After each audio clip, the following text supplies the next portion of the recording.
Viren ultimately dies on season 5 of The Dragon Prince, which, for the record, I called. I had that called for a long time. I think I even talked about it in a chat with Vero. But what's important is not just that he dies, but how he dies and why. His death is ultimately a kind of victory, which is not an idea you see a lot on shows intended for a younger audience, or at least acceptable for a younger audience. But it's one that the show does well and does right here. Viren ultimately decides that he does not want to keep on living. Not because he has any desire to die, he doesn't, but because he is tired of the compromises and the morally abhorrent behavior that he has used in his grasping defiance of the natural order of the world. It makes sense that dark magic can revive the dead, and Erebos even calls the spell that does such a very old spell. Because death is an unfortunate part of the natural order of the world, and dark magic, as the show has characterized it, is about disrupting and distorting that order for gain, profit, and benefit. Viren is very good at dark magic. I would not say he loves it. He is not in love with it the same way that Claudia is. But he revels in the opportunity to use it in defiance of a world that he considers unjust. And perhaps he is right. After all, the elves do have an unnatural advantage, being so close to magic. And the elves did, in fact, banish the humans from Zadia. The humans have legitimate gripes against the elves. Viren certainly has legitimate complaints. He lost his best friend in the world, King Harrow, and he watched his best friend's wife die as well, long before that point.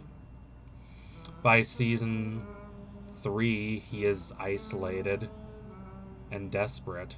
He listens to no one but Erebos, and many of the people who were once on his side deserted him. Even his son left. His son, that, as we see in the flashbacks this season, he deeply cared about so much and worked to save with dark magic. Even that son left him because of his obsession with dark magic and the amoral paths it led him down. Viren has the right to complain against the world. His cri de coeur, as the French call it, is real and justifiable. And yet, it ultimately is futile. Attempting to defy the natural order only leads to more suffering and more strife. He clouds his mind with illusions that he is this grandiose figure who with cunning and intellect can overwhelm the boundaries that restricted what was possible, but he cannot. Heidegger talks about what he calls Dasein, which is complicated, but it's our awareness of our being in the world. And that being is constantly in the process of turmoil, of transition, of transformation. It is constantly in flux because it is tied to the world, and the world is constantly in flux. That the world is always changing is not particularly controversial. People have known that since the beginnings of time. That things change not just in partial or superficial ways, but in ways that fundamentally erode past certainties. And that speed of change, that dynamism of erosion, has fundamentally been amplified in the modern industrial commercial world. So we try to cling to a solid idea of ourselves apart from the world. We have a certain set of beliefs, a certain set of values, a certain set of convictions and experiences. We have a solid identity that we can use to define ourselves against the unpredictable, capricious world. But this is ultimately not true, says Heidegger. Ultimately, we're tied to the world whether we want to be or not. When the world changes, so do we. We are ultimately always in the process of flux, and the endpoint of that flux is our own deaths. Yes, Heidegger can get a bit gloomy at times. He is a German, after all. But Heidegger is not completely nihilistic. Far from it. He says that we can find a sort of peace by ascending above these distractions and illusions with which we distort our perception. We can gain access to a more true and more grounded understanding of the world, of ourselves as tied to the world of experience, and as such always in a process of flux and unable to be pinned down by a single identity marker, a single self-concept.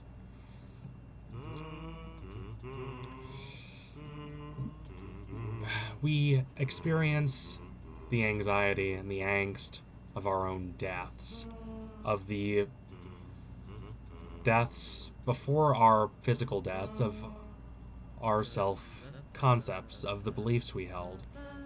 But ultimately, we can find peace in the fact that we are inevitably tied to the world. We're inevitably tied to each other. All being is being for another, mitsein. We're inevitably linked together. The subject-object binary is ultimately false. What we perceive is a function of ourselves, of our consciousnesses, but it inevitably shapes and mutates those consciousnesses too. And on that level, on that fundamental level of experiencing the world, of constantly being shaped by it, we can find a sense of peace and a sense of solace, even acknowledging the inevitability of our deaths, as long as we do not delude ourselves. And that seems to be what Viren is finally able to accomplish. I love the Viren storylines of the entire show, but this might be my favorite, not because it is the most complex, I'm not sure it is, but because it demonstrates Viren making the step from realizing that his desire to constantly fight the world and assert his will over the inevitable chaos of life is futile, to finally accepting that what needs to occur for final peace to be found is the quenching of desire. The quenching of that overwhelming, self-destructive yearning that leads us to war against circumstance, war against the chaos and discontent of chance, of happenstance, of the weirdness and vast, wild unknowability of the world. That does not mean we should stop caring. Obviously, we shouldn't. Callum's storyline and that whole half of the Dragon Prince demonstrates the possibilities created when we do care, when we do reach out and try to form connections with others and attempt to transcend the world as it was and try to build a better society, which requires compromise and requires setbacks and requires admitting one's own fallibility, but ultimately building a better world as possible. But desire, when not channeled into positive circumstances, can lead to delusion. It can lead to a willful defiance of the sorrows and tragedies of the world and attempting to unnaturally correct them and transcend them.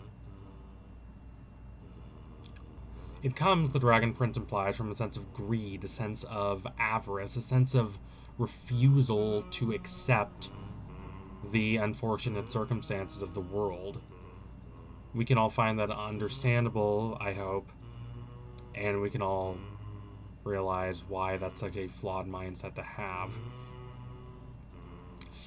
Ultimately, what Viren is doing is not so much quenching his own desire. That happened when he realized how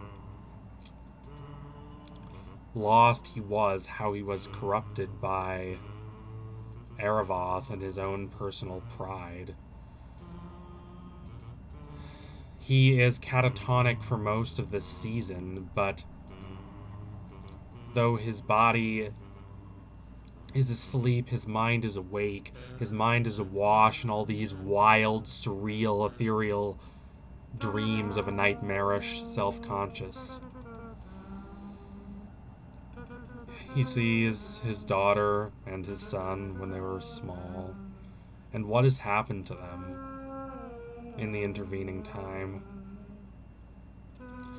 He does not relapse into self-loathing or guilt. He does feel a pang of guilt, but it does not overwhelm him. He understands clearly, all too clearly, that while what happened to Claudia and Soren is not his fault, and while he did try to do his best, his ultimate yearning, his unquenchable desire to war against what he believed was wrong, all the sorrows and injustices he had faced, through dark magic, through this distorted will to life, it all backfired on him.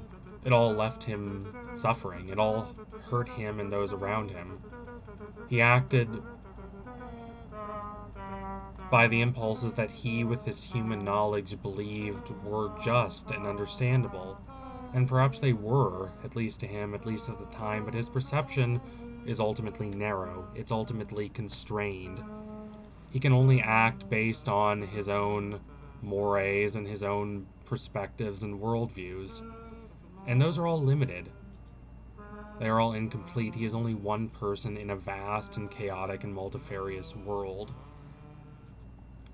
And he, with his limited perspective, defied the order of things, tried to rebel against the sorrows and lamentations of life, and he led to everyone suffering.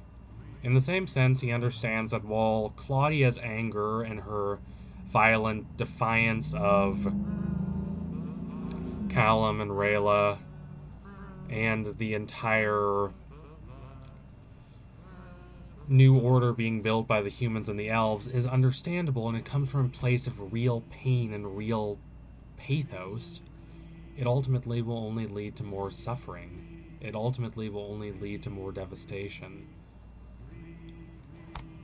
Her greatest desire comes from wanting to bring him back to life, and that desire ultimately warps her mind and leads her to collaborating closely with Erebos and surrendering to his corruption, and thus causing Viren so much more harm, so much more agony. The best way he knows to stop Claudia's ceaseless striving and the self-destruction it will inevitably cause is to remove himself, the object of that striving, from the world. She does all this and loses her soul, in a sense, in trying to bring him back to life. If he makes that impossible, perhaps there is hope for her in the future. It's a fitting and ultimately quite beautiful and thoughtful ending for Viren. Not a happy ending necessarily, but certainly the right ending for the character. It's, in one part, a self sacrifice, sure, but it's not a big heroic sacrifice. There's nothing grandiose about it. It is this solemn acceptance that this burning desire to defy an ostensibly unjust world with methods like dark magic, while somewhat justifiable, ultimately causes suffering. It caused so much suffering to him, and he does not want Claudia to succumb to the same fate. Hopefully, she won't. In any case, it is a noble and philosophical ending for Viren. So in any case, thank you all for watching. If you liked what you saw today, don't forget to like, comment, and subscribe. Donate to my Patreon if you can, and you want to see more videos before anyone else. Keep watching The Dragon Prince. Tell me what you thought about Viren's end.